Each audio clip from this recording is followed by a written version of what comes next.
Velvet Brown, who do you think you are? Well, I'm the owner of the pie. And does that give you leave to go poking your head out amongst the stars? Believing you could take the richest, grandest prize a horse ever won? During Hollywood's golden age, film stars attained unmatched fame and led lavish lifestyles that appeared unattainable for the majority. However, their meticulously constructed images could be marred by scandal in a moment, revealing the truth that even cherished icons are not without their imperfections. It's good that truck pulled over. I can't stand this anymore. In the name of reason, pull yourself together! You were 10 feet over the line. Milton Berle. Milton Berle was notoriously labeled as an unrepentant joke thief, which earned him the moniker, the Thief of Bad Gags. His tumultuous relationship with RuPaul reached a climax at the 1993 MTV Video Music Awards, where RuPaul publicly confronted him. Their interactions, both on and off camera, were fraught with tension, especially during what was intended to be a moment of passing the torch, which became uncomfortable when RuPaul deviated from the script. Following this incident, RuPaul cut ties with MTV. Berle's misconduct ultimately led to a lifetime ban from hosting NBC's Saturday Night Live. During his guest hosting appearance in 1979, he attempted to overshadow his fellow cast members by dominating the entire show during rehearsals and relying on recycled comedy material. Despite Lorne Michaels' best efforts to prevent the show from being rerun, copies resurfaced in 2003. Berle's behavior in this situation had a profound effect on the work of others within the industry. Charlie Chaplin. Charlie Chaplin, also known as Sir Charles Chaplin, may have been a star of silent films, but he was far from quiet behind the scenes. When his standards were not met by the cast and crew, he was known in Hollywood as a perfectionist with a notorious reputation for losing his temper, behaving unreasonably, and dismissing crew members on a whim. Throughout his life, Chaplin was married 4 times, each time to women significantly younger than himself. His first wife was merely 17 at the time of their marriage, followed by his second wife, who was just 16. At the age of 54, Chaplin married 18-year-old Una O'Neill, the daughter of the esteemed playwright Eugene O'Neill. Although Una's father disowned her due to the marriage, the couple remained together until Chaplin's death. Reports indicate that Chaplin was abusive towards all his wives and showed no hesitation in engaging in extramarital affairs. Lucille Ball. Lucille Ball, while she made significant contributions to television and transformed the sitcom genre, had a well-documented demanding demeanor behind the scenes. Tony Randall once commented that Lucy was known for bossing everyone around and was not considerate of anyone's feelings. In 1979, Richard Burton even went so far as to label Lucy as a monster, describing her as having a staggering, charmless, and monumental lack of humor. He added that had he been drinking, he might have felt compelled to harm her. These accounts illuminate the challenging dynamics that were present behind the scenes, despite Ball's considerable impact on the industry. Errol Flynn. Errol Flynn's biography, written by Charles High in 1980, titled Errol Flynn, The Untold Story, ignited controversy due to its startling allegations regarding the legendary swashbuckler.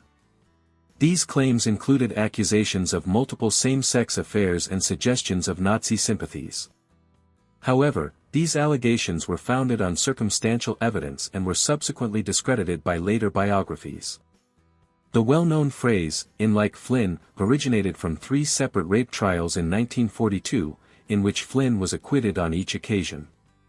Despite this, his reputation suffered irreparable damage. Flynn's lifestyle choices also adversely affected his once handsome appearance, resulting in him predominantly portraying aging alcoholics in his later career roles. Upon his death from a heart attack in 1959 at the age of 50, the coroner noted that he had the body of an 85-year-old man, highlighting the impact of his tumultuous life. Bing Crosby. Bing Crosby's eldest son, Gary Crosby, published a revealing biography in 1983 titled, Going My Own Way, which exposed the more troubling aspects of their father's parenting style. According to Gary, Bing frequently addressed disciplinary issues with a stern lecture, often accompanied by a studded leather belt. Even when Gary's brothers misbehaved, he would frequently endure the majority of the punishment, which extended beyond mere spanking. Allegedly, the housekeepers would subject the children to a drowning treatment in the bathtub if they were caught talking in bed or waking up too early. Tragically, 2 of Crosby's children struggled with depression and ultimately succumbed to suicide. Despite appearing in 7 road movies together, Bing Crosby and his co-star Bob Hope had a tumultuous relationship off-screen. Bob Hope confided in a friend that he felt no affection for Bing and, at times, even harbored feelings of disdain towards him. These revelations serve as a stark reminder that behind the glamorous facade of Hollywood often lies a darker reality that remains concealed from public view. Gene Kelly. When Sid Keiss returned home from the MGM lot with bruises, her husband frequently assumed that she had worked alongside Gene Kelly that day. However, Kelly's conduct may have gone beyond simple roughness on set. In 1970, reports emerged indicating that he was making contributions to the Provisional Irish Republican Army, IRA. It is alleged that he held clandestine meetings with IRA leader Cathal Golding and presented him with a $20,000 check during a covert fundraising effort in the United States. Kelly is reported to have told Golding, "This money is for guns, I certainly don't want it going to any do-gooders." These allegations came to light after Kelly's passing, leading his widow, Patricia Ward Kelly, to strongly refute them. She asserted that her late husband was proud of his Irish heritage but was not financially affluent and had no inclination towards violence. John Wayne. John Wayne, recognized for his conservative beliefs, experienced a significant political evolution during his career. Initially, he identified as a socialist and a liberal, but he later endorsed Barry Goldwater in 1964, particularly due to Goldwater's opposition to the Civil Rights Act. In a contentious 1971 interview with Playboy, Wayne openly expressed his belief in white supremacy and voiced doubts about the capability of African Americans to hold office without a perceived educational obligation. He also publicly denounced homosexuality and found films like Suddenly Last Summer and Midnight Cowboy to be distasteful. Nevertheless, he maintained an unexpected friendship with Rock Hudson. Wayne's legacy is fraught with controversy, leading to protests against his films, calls to rename the airport in Orange County, and even criticism in music, such as Public Enemy's Fight the Power. Bette Davis. Bette Davis, as described by songwriter Kim K., was a screen icon known for her fierceness and her ability to make professionals blush.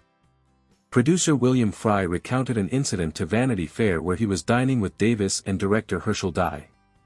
During the meal, Dye accidentally wagged his finger in Davis's face, provoking a fierce verbal outburst that cleared half the restaurant. Remarkably, Davis then resumed her meal, seemingly unfazed by the chaos she had instigated.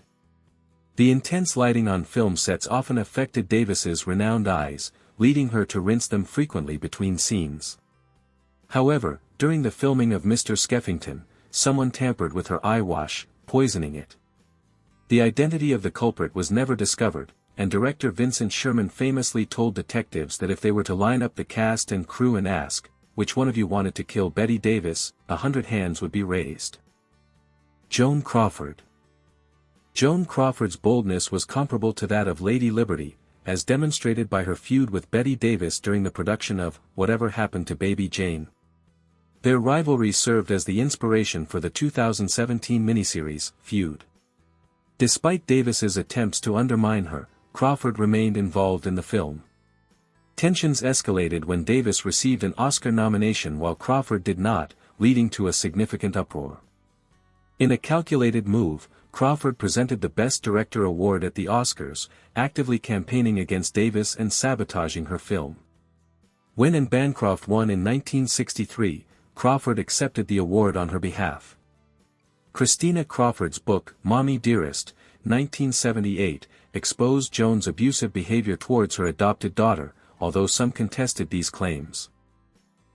Crawford's well-documented struggles with alcoholism and jealousy were widely recognized, as were the rumors of her affairs with Marilyn Monroe and her involvement in various divorces.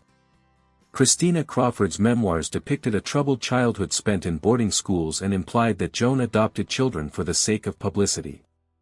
Some of these adoptions were controversial, with birth mothers reclaiming their children. Upon her death in 1977, Joan left behind an estate valued at $2 million, with only 2 of her adopted children receiving modest inheritances. Notably, Christina and Christopher were excluded from the will, underscoring the strained relations within the family.